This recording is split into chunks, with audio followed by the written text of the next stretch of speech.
sanadi cikin sannadi na yi butulci ga 'yan uwa da makusantana.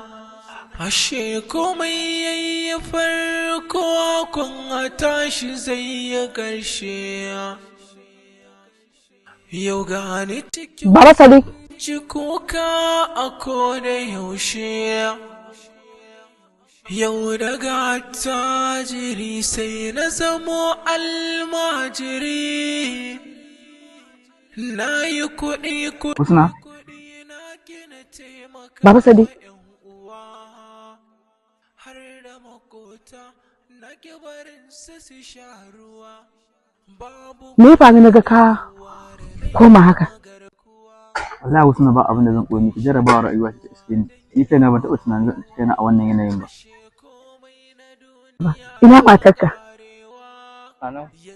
Husna ke ba wanda zan koyi ma rayuwa ta bace. Yanzu ma kin gani in ban da jarabawar rayuwa wallahi gari nake sha ko siga babu Husna.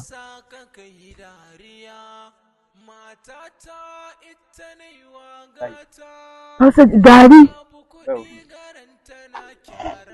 To insha Allah ba wannan ba, insha Allah komai ya zo ƙarshe. Ina ne gidanka?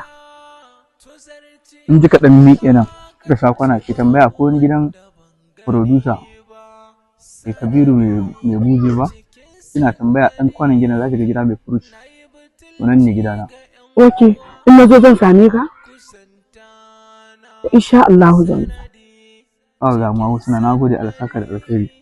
na yi butulci ga 'yan uwa da makusantana. Rayuwa kenan. La la la da na sani ke a ce yanzu na